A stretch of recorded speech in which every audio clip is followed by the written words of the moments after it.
네, 안녕하십니까? 예, 요즘 날씨가 많이 시원해져서 더 행복한 것 같습니다. 우리 옆 사람을 보면서 함께 인사하면 좋겠습니다. 축복합니다. 예, 잘 오셨습니다. 예, 네, 감사합니다. 오늘 하루를 잘 살게 해주신 하나님께 너무나 감사합니다. 마태복음 17장을 계속 보고 있는데요. 마태복음 17장 앞부분에서 변화산의 영광을 보여주셨던 예수님은 다시 제자들에게 자신이 곧 죽임당하실 것과 제3일에 살아나실 것을 예고하셨습니다. 가이사랴 빌립보라는 곳에서 첫 번째로 예고하셨던 것에 이어서 두 번째로 예고하신 것이었습니다. 23절을 보면 이 예고를 들은 제자들은 매우 근심하였습니다. 같은 사건을 다루고 있는 마가복음 9장으로 한번 가보겠습니다. 마가복음 9장 30절 같이 한번 펴서 마가복음 9장 30절에서 32절까지 우리 같이 한 목소리로 읽겠습니다. 그곳을 떠나 갈릴리 가운데로 지날새 예수께서 아무에게도 알리고자 아니하시니 이는 제자들을 가르치시며 또 인자가 사람들의 손에 넘겨져 죽임을 당하고 죽은 지 3일 만에 살아나리라는 것을 말씀하셨기 때문이더라. 그러나 제자들은 이 말씀을 깨닫지 못하고 묻기도 두려워하더라. 아멘. 여러분, 갈릴리 지방을 지금 예수님이 오셨다고 했습니다. 갈릴리 지방은 예수님께서 공생의 3년간 주로 활동하셨던 곳이고 아는 사람도 많았을 것입니다. 그런 예수님은 아무에게도 알리고자 아니하셨습니다. 왜냐하면 제자들에게 십자가 고난과 부활에 대해 예고하시면서 집중적으로 십자가의 의미에 대해서 가르치고자 하셨기 때문입니다. 예수님은 가이사랴 빌립보를 향해서 북쪽으로 올라가실 때부터 시작해서 변화산을 거쳐서 다시 갈릴리로 돌아오실 때까지 집중적으로 제자들을 가르치셨는데 그 주제는 십자가 고난이었습니다. 이 주제는 제자들에게 정말 이해하기 어려운 주제였지만 반드시 깨달아야 할 내용이었습니다. 여러분, 예수님께서 변화산의 영광을 제자들에게 보여주신 이유가 무엇일까요? 그와 같은 영광의 때가 기다리고 있기 때문에 십자가를 져야 한다고, 그리고 넉넉히 질 수 있다고 강조하기 위함이었습니다. 그런데 제자들은 변화산의 영광을 본 다음에 오히려 마음이 더 들떠서 영광만을 누리고자 했고 온 관심이 영광을 누리는 것에 집중되어 있었습니다. 마가복음 9장 33절, 34절 제가 읽겠습니다. 가버나움에 이르러 집에 계실새 제자들에게 물으시되 너희가 길에서 서로 토론한 것이 무엇이냐 하시되 그들이 잠잠하니 이는 길에서 서로 누가 크냐 하고 쟁론하였음이라. 제자들은 갈릴리로 돌아오는 길에서 무엇을 토론했습니까? 누가 더 크냐? 누가 더 많은 영광을 누릴 수 있느냐 였습니다. 예수님은 십자가에 대해서 가르치고 싶은데 제자들의 관심은 높은 자리였습니다. 이 땅에서 섬김받는 자리였습니다. 그러니 십자가 고난에 대해 깨닫지 못하고 묻기도 두려울 수밖에 없었던 것입니다. 이런 제자들에게 예수님은 다시 한번 십자가의 길을 가르치고자 하십니다. 오늘 말씀의 제목은 성전세를 드릴 수 있는 은혜입니다. 이스라엘 남자들은 11조나 다른 헌금들 외에 매년 반드시 성전세를 내야 했었는데 성전세와 십자가의 고난은 어떤 관계가 있을까요? 또한 왜 성전세를 드릴 수 있는 것이 은혜이고 특권일까요? 성전세에 담긴 의미를 이 시간 살펴보면서 하나님의 은혜를 새기고자 합니다. 첫째로 성전세에는 구원에 대한 감사의 의미가 담겨 있습니다. 24절을 보십시오. 가버나움에 이르니 반세겔 받는 자들이 베드로에게 나와 이르되 너의 선생은 반세겔을 내지 아니하느냐? 예수님은 갈릴리 사람들에게 알리고 싶지 않았지만 반세겔 받는 자들이 어떻게 알아냈는지 베드로에게 찾아와 예수님과 제자들이 왜 반세겔을 내지 않는지 물었습니다. 반세겔을 받는 자들은 기어이 안 낸 사람을 찾아내서 돈을 받아내는데 달인들이었습니다. 반세겔은 성전세입니다. 대개는 일반 노동자의 이틀의 품삯에 해당하는 금액이었다고 합니다. 이 규정은 출애굽기 30장에 그 근거를 두고 있습니다. 다 같이 출애굽기 30장을 펴보겠습니다. 출애굽기 30장 12절에서 14절 말씀 우리 같이 한 목소리로 읽겠습니다. 출애굽기 30장 12절에서 14절입니다. 네가 이스라엘 자손의 수요를 조사할 때에 조사받은 각 사람은 그들을 계수할 때에 자기의 생명의 속전을 여호와께 드릴지니 이는 그것을 계수할 때에 그들 중에 질병이 없게 하려 함이라. 무릇 계수 중에 드는 자마다 성소의 세겔로 반세겔을 낼지니 한 세겔은 20게라라. 그 반세겔을 여호와께 드릴지며 계수 중에 드는 모든 자 곧 20살 이상 된 자가 여호와께 드리되. 아멘. 이 말씀 보면 이 돈의 의미는 생명의 속전이었다라고 기록합니다. 여기서 속전이라는 한문 단어는 속죄할 속, 돈전입니다. 위기에 빠진 생명을 구출해내기 위해서 또는 노예를 자유롭게 하기 위해서 지불해야 하는 돈을 말합니다. 사실 생명을 구출하기 위해 지불하는 의미라면 이틀치 품삯의 돈은 너무나 적은 금액입니다. 수십억 원이라면 몰라도 약 20만 원 정도의 금액이라면 적은 금액이죠. 생명이란 원래 돈과 바꿀 수 없는 소중한 것입니다. 하나님께 반세겔이 아니라 만세겔, 100만 세겔을 드린다고 해도 생명을 구원하신 은혜에 보답할 수는 없습니다.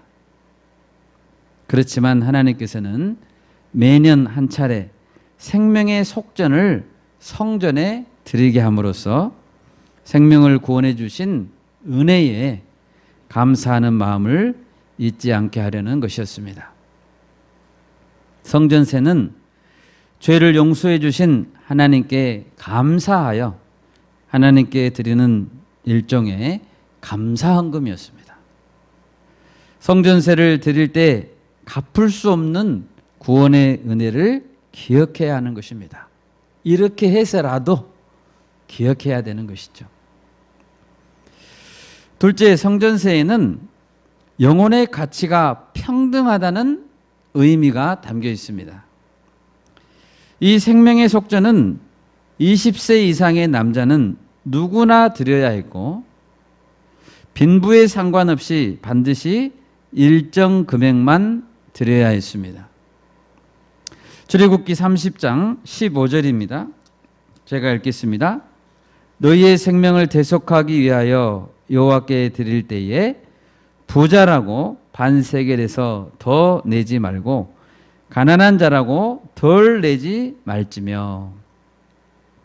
생명의 속전의 값이 모두 같다는 것은 모든 생명의 가치는 하나님께서 보실 때 똑같이 귀중하고 평등하다는 것을 의미합니다. 부자의 생명, 권력을 가진 자의 목숨이라고 해서 더 귀한 것이 아닙니다. 가난하고 약한 자들의 생명이라고 해서 결코 가볍게 생각해서는 안 됩니다. 20대에 힘 있는 청년의 생명이나 나이 들어 체력이 약해진 생명이나 모두 똑같이 소중합니다. 세상 법원에서는 범죄한 사람을 재판할 때 형량을 정할 수 있습니다. 사람의 법에는 무거운 죄를 지은 사람이 있고 가벼운 죄를 지은 사람이 있습니다. 그렇지만 하나님께서 보실 때 우리는 모두 법정 최고형인 사형을 받을 수밖에 없는 죄인들이라는 뜻입니다. 로마서 3장 23절에서 말씀합니다. 모든 사람이 죄를 범하였음에 하나님의 영광에 이르지 못하더니. 모든 사람은 하나님의 영광에 도저히 이룰 수 없는 심각한 죄인들입니다. 여러분, 왜 인간은 누구나 죽을까요? 하나님께서 죄인들에게 내린 선고가 사형이기 때문입니다. 스스로의 힘으로는 도저히 이 문제를 해결할 수 없기 때문에 근본적인 대책이 없이는 구원받을 수 없는 것입니다. 하나님은 창세기 1장 27절에서 사람은 누구나 하나님의 형상대로 지음을 받은 자들이라고 했습니다. 사람 외에 이 세상의 어떤 피조물도 하나님의 형상대로 지음받은 피조물은 없습니다. 그러므로 사람은 그 자체로 소중한 존재인 것입니다. 그러므로 이 한 영혼, 한 생명을 구원하려면 그 영혼의 값어치와 같은 엄청난 가치의 희생이 필요하였던 것입니다. 여러분, 하나님은 우리를 소중히 여기십니다. 아멘. 똑같이 소중히 여기십니다.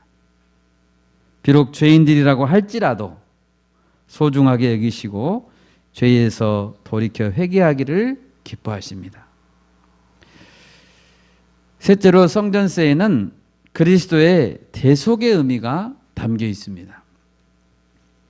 죄인들의 구원을 위해 속전으로서 대가를 치르신 분은 바로 그리스도이십니다. 생명의 속전을 대신 지불해야 살릴 수가 있는데 예수 그리스도께서는 죄인들의 죄값을 대신 지불하셔서 자신이 직접 속전이 되셨습니다. 죄인들을 향한 형벌이 죽음이므로 대신 죽는 것 외에는 살릴 수 있는 길이 없기 때문입니다. 우리 다 같이 히브리서 9장을 찾아보겠습니다. 히브리서 9장 12절입니다.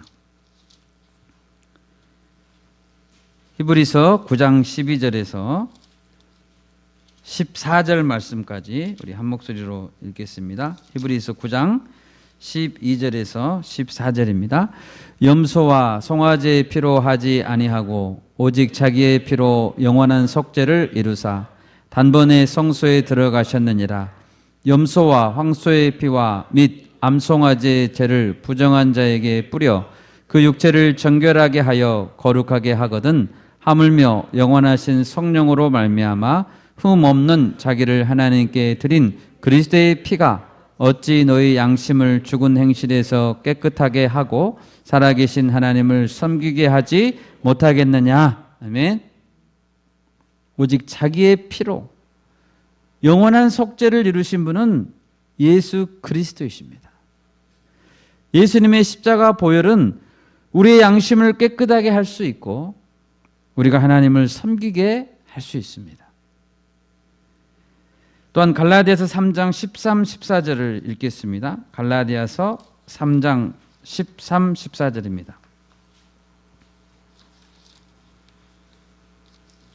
갈라디아서 3장 13, 14절 함께 읽겠습니다. 그리스도께서 우리를 위하여 저주를 받은 바 되사 율법의 저주에서 우리를 속량하셨으니 기록된 바 나무에 달린 자마다 저주 아래에 있는 자라 하였음이라. 이는 그리스도 예수 안에서 아브라함의 복이 이방인에게 미치게 하고 또 우리로 하여금 믿음으로 말미암아 성령의 약속을 받게 하려 함이라. 아멘. 예수님께서 십자가에서 희생 제물이 되심으로 우리를 대신하여 저주를 받으셨습니다. 그리고 율법이 정한 사망의 저주에서 우리를 속량하셨습니다. 제자들은 왜 예수님이 십자가에서 죽으셔야 하는가 깨닫지 못했고 매우 근심하였다고 했습니다. 베드로는 예수님께서 십자가에 달려 죽어야 한다고 했을 때 예수님을 말렸습니다. 베드로는 그 당시에는 예수님이 왜 죽어야 하는가 이해하지 못했습니다. 성전세에 대해서도 예수님께서 가르쳐 주셨을 때 온전히 이해할 수 없었을 것입니다. 그런데 베드로는 나중에 깨달았고 초대교회 성도들에게 편지할 때 예수님이 십자가에서 죽으셔야 했던 이유를 설명했습니다. 베드로전서 2장 24, 25절을 찾아보겠습니다. 베드로전서 2장 24, 25절입니다. 같이 읽습니다. 친히 나무에 달려 그 몸으로 우리 죄를 담당하셨으니 이는 우리로 죄에 대하여 죽고 의에 대하여 살게 하려 하심이라. 그가 채찍에 맞음으로 너희는 나음을 얻었나니 너희가 전에는 양과 같이 길을 잃었더니 이제는 너희 영혼의 목자와 감독 되신 이에게 돌아왔느니라. 아멘. 베드로의 설명입니다. 베드로는 성도들에게 분명히 선포했습니다. 예수님께서 친히 나무에 달려 그 몸으로 우리 죄를 담당해 주셨다. 그가 채찍에 맞음으로 우리는 나음을 얻었다. 오늘 본문에서 베드로가 성전세를 낼 수 있었던 이유는 예수님의 십자가 대속의 사랑 때문입니다. 넷째로 성전세는 성전을 세우는데 드려져야 했습니다. 출애굽기 30장 16절을 보면 너는 이스라엘 자손에게서 속전을 취하여 회막 봉사에 쓰라. 이것이 여호와 앞에서 이스라엘 자손의 기념이 되어서 너희의 생명을 대속하리라 라고 하였습니다. 속전을 취하여 회막 봉사에 쓰라고 했습니다. 출애굽기 당시의 회막은 예수님 시대에는 성전이고 오늘날에는 교회입니다. 예수님은 교회의 머리가 되시고 구원받은 백성들은 예수님의 몸의 지체들입니다. 그렇다면 이제 예수님의 십자가 희생으로 구원받은 자들은 어떻게 그 은혜를 감당해야 합니까? 성전세가 회막 봉사에 쓰임 받았듯이 20세 이상 일할 수 있는 성인이 되었다면 성도는 그리스도의 몸인 교회를 위해 헌신하고 봉사해야 하는 것입니다. 베드로전서 4장 10절에서 베드로 사도는 이렇게 말합니다. 각각 은사를 받은 대로 하나님의 여러 가지 은혜를 맡은 선한 청지기 같이 서로 봉사하라. 아멘. 서로 봉사해야 됩니다. 성전세를 드리라는 것은 1년에 20만 원만 내면 의무가 다 끝났음을 인정한다는 의미가 아닙니다. 연회비만 내면 성도의 자격이 갱신되고 유지되는 것이 아닙니다. 예수님께서 죽으심으로써 우리를 구원하셨다는 의미를 안다면 이제는 빚진 자로서 교회를 위해 힘껏 봉사해야 하는 것입니다. 연약한 자들, 가난한 자들을 위해 헌신해야 하는 것입니다.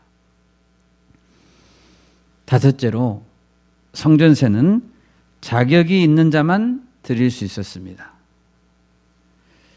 출애굽기 30장 12절에 보면 네가 이스라엘 자손의 수요를 조사할 때에 조사받은 각 사람은 그들을 계수할 때에 자기의 생명의 속전을 여호와께 드릴지니 이는 그것을 계수할 때에 그들 중에 질병이 없게 하려 함이라 라고 하였습니다. 이스라엘 자손의 수효에 든 사람만 생명의 속전을 드리라고 했습니다. 이스라엘 자손의 수요에 들지 않은 사람은 반세겔을 낼 필요가 없습니다. 아니, 내도 안 받아줍니다. 그리스도의 피 공로로 하나님과 관계가 바르게 회복되지 않은 사람에게는 성전세를 받지 않습니다. 성전세를 낼 수 있다는 것은 이스라엘 자손의 숫자에 포함되어 있다는 것이므로 영광스러운 특권인 것입니다. 여러분, 하나님은 가난하신 분이 아닙니다. 성전세가 모아지지 않는다면 성전이 무너지는 것이 아닙니다. 운영이 안 되는 것이 아닙니다. 내가 결단하지 않고 헌신 봉사하지 않는다면 전도도 안 되고 선교도 안 되고 하나님 나라가 무너지는 것이 아닙니다. 하나님은 이스라엘 백성 한 사람 한 사람을 계수하여 명단을 만들고, 여러분 하나님의 손에는 명단이 있습니다. 명단을 만들고 그들로 하여금 하나님 나라의 선한 일에 동참할 기회를 주신 것입니다. 성전세를 낼 수 있다는 것은 엄청난 자격이고 커다란 특권입니다. 구약시대의 예배에 봉사하고 성소와 성전의 유지 보수를 위해 쓰임받는 자들은 아무나 할 수 없었습니다. 특별히 선택받은 레위인들만 할 수 있는 일이었습니다.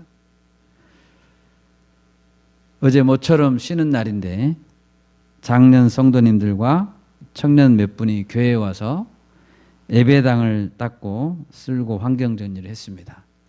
여러분 바닥을 보면 조금 깨끗해졌죠? 청소하고 나서 비빔밥을 먹는데 얼마나 맛있었는가 모릅니다.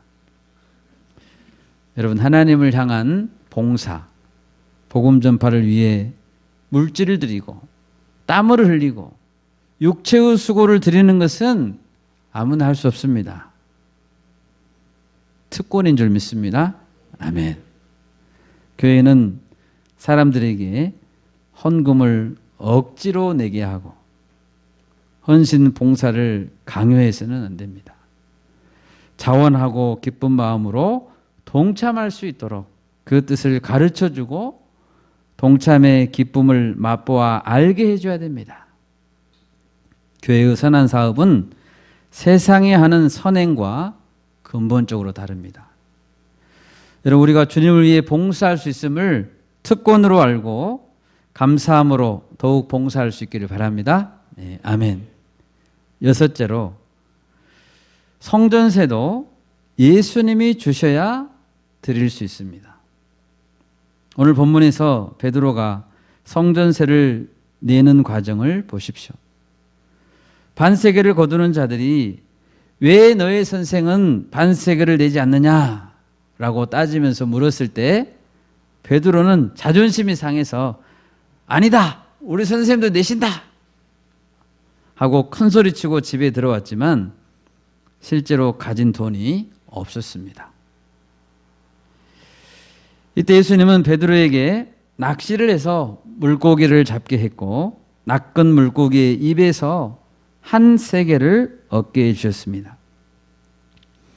여러분 성전세를 내는 것도 예수님이 주셔야 낼 수 있습니다.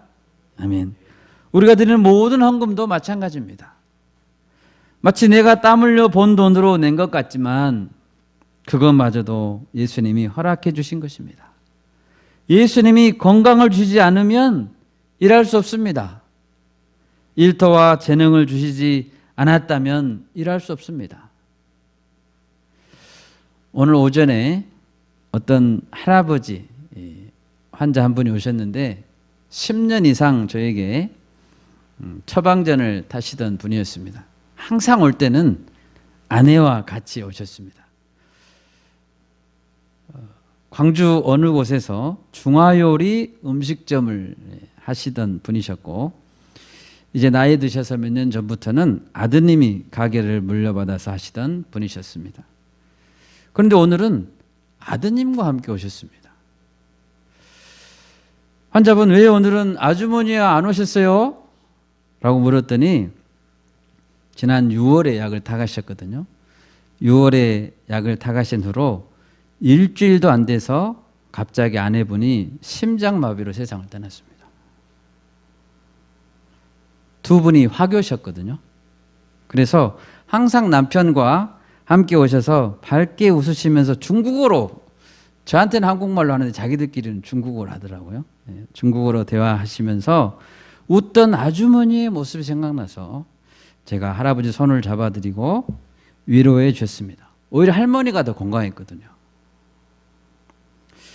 여러분, 생명의 주인이신 하나님께서 우리에게 건강을 주시고 생명을 주시지 않으면 우리는 아무것도 할 수 없습니다. 그래서 본문 12절에서도 자기의 생명의 속전을 여호와께 드릴지니 이는 그것을 계수할 때에 그들 중에 질병이 없게 하려 함이라. 하나님이 너희를 지켜주신다 라고 하셨던 것입니다. 요한복음 3장 27절입니다. 요한이 대답하여 이르되 만일 하늘에서 주신 바 아니면 사람이 아무것도 받을 수 없느니라. 우리가 있는 모든 것은 다 하나님께 받은 것들입니다. 우리가 모든 것을 감사할 수 있기를 바랍니다. 아멘. 일할 수 있을 때 일합시다. 아멘. 일할 수 없는 밤이 속히 올 것입니다. 7번째, 예수님은 성전세를 드릴 필요가 없음에도 드리셨습니다. 여러분, 예수님은 성전세를 내실 필요가 없는 분입니다. 예수님은 죄인이 아니시므로 생명의 속전을 드릴 필요가 없고 또 예수님 자신이 곧 성전이시기 때문입니다.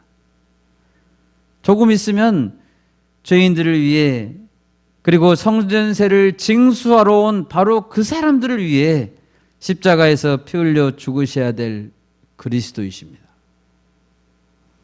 이런 예수님이 누구신지 깨닫지도 못하고 성전세를 받으러 온 자들 얼마나 어리석습니까? 예수님이 이들을 향해서 이 답답한 이놈들아, 내가 누군 줄 아느냐? 내가 그리스도야. 내가 성전이야. 라고 호통을 치셔야 할 것 같습니다. 그러나 예수님은 베드로에게 낚시를 하게 하셨고 한 세겔을 얻은 것으로 두 사람 몫의 성전세를 내도록 했습니다. 예수님께서 한 세겔을 건져 올려서 두 사람 몫으로 드리게 하실 때 나는 죄가 없으니까 3분의 1 세겔만 내 몫으로 하고 너 베드로는 실수도 많이 하고 죄도 많으니까 3분의 2 세겔을 네 걸로 해라. 이렇게 하지 않으셨습니다. 예수님은 모든 죄인들, 모든 20세 이상의 유대 남자가 드려야 할 성전세, 그리고 베드로와 똑같이 2등분해서 똑같은 죄인으로 받아들여지고자 하셨습니다. 예수님 우리와 똑같은 죄인의 수준으로, 똑같은 피조물 수준으로 낮아지셨습니다. 여러분, 예수님은 우리들이 겪는 모든 고통과 시험을 친히 감당하셨고 가장 죄가 많은 죄인으로, 죄인들 중에 대표 죄인으로 취급받기를 선택하셨고 죄인들의 모든 죄값을 십자가에서 담당하셨습니다. 예수님의 크신 은혜에 감사합시다. 할렐루야. 아멘. 또한 예수님은 27절에서 말씀했습니다. 우리가 그들이 실족하지 않게 하기 위하여 라고 하셨습니다. 성전세를 거두려는 자들은 예수님이 어떤 분인지 잘 모릅니다. 예수님은 성전세를 받아야 될 뿐이지 드려야 될 뿐이 아니었습니다. 그렇지만 예수님은 세상에서 사람들이 지켜야 될 법 조항들, 유대인들의 법, 로마의 법을 다 준수하고자 하셨습니다. 법을 깨부수고 무력으로 저항하는 방법으로 개혁을 이루는 것이 아니라 시간이 걸리고 손해가 생기더라도 마음으로 깨닫게 하심으로 근본적으로 죄인들의 마음을 돌이키게 하고자 하셨습니다. 진정한 개혁은 마음에서 일어난 개혁이 되어야 됩니다. 급격한 개혁으로 행여 우리의 마음이 다칠까 봐 늘 배려하시는 예수님께 감사합니다. 네, 아멘. 8번째로 오늘날 우리도 영적 성전세를 드려야 됩니다. 본문 25, 26절입니다. 이르되 내신다 하고 집에 들어가니 예수께서 먼저 이르시되 시몬아 네 생각은 어떠하냐? 세상 임금들이 누구에게 관세와 국세를 받느냐? 자기 아들에게냐 타인에게냐? 베드로가 이르되 타인에게니이다. 예수께서 이르시되 그렇다면 아들들은 세를 면하리라. 예수님은 하나님의 아들이시기도 하시고 또 성전 자체이기도 하십니다. 예수님은 성전세를 내실 필요가 없습니다. 오늘날 우리도 마찬가지입니다. 예수님께서 참 성전으로 이미 오셨고 구약을 완성하셨고 구원을 완성하셨습니다. 오실 그리스도의 모형으로 존재했던 구약시대의 성전은 이제는 사라져야 합니다. 아직도 구약의 의미로서 매년 성전세를 내고 성전을 세우려고 한다면 오셔서 성전을 완성하신 그리스도를 전면 부정하는 잘못된 행동입니다. 여러분, 우리 중에 아무도 교회 연회비 20-30만 원씩 내는 사람은 없습니다. 그런 의무로서의 성전세는 이제는 없습니다. 그러면 우리는 어떤 성전세를 내야 할까요? 우리는 하나님의 은혜에 감격하여 우리의 삶 전체를 내야 합니다. 로마서 6장 13절입니다. 또한 너희 지체를 불의의 무기로 죄에게 내주지 말고 오직 너희 자신을 죽은 자 가운데서 다시 살아난 자 같이 하나님께 드리며 너희 지체를 의의 무기로 하나님께 드리라. 아멘. 하나님께서는 예수님이 몸을 주셨듯이 우리도 몸을 들여서 의의 무기로 하나님께 드리기를 바라고 있습니다. 다 같이 로마서 12장 1절을 찾아보겠습니다. 로마서 12장 1절입니다. 네, 함께 읽습니다. 그러므로 형제들아 내가 하나님의 모든 자비하심으로 너희를 권하노니 너희 몸을 하나님이 기뻐하시는 거룩한 산 제물로 드리라. 이는 너희가 드릴 영적 예배니라. 아멘. 여기서 몸이란 손과 발, 눈과 귀만을 말하는 것이 아닙니다. 우리의 마음과 우리의 생각과 우리의 인생 계획과 우리의 욕심까지 포함해서 전 인생을 말하는 것입니다. 하나님은 세상과 구별된 거룩한 산제물로 우리 자체를 받으시기를 원하십니다. 이제 말씀을 맺겠습니다. 유대인 20세 이상의 남자들이 드려야 했던 반세겔은 예수 그리스도께서 어떤 분이신가, 무슨 일을 하시는가를 이해할 때 비로소 그 의미를 알 수 있습니다. 하나님을 열심히 섬긴다고 하면서 그리고 성전에 봉사하는 데 쓰겠다고 하면서 예수님께 성전세를 받으러 온 자들은 얼마나 예수님을 오해하고 있습니까? 그럼에도 불구하고 예수님은 그들을 꾸짖지 않으시고 성전세를 내주셨습니다.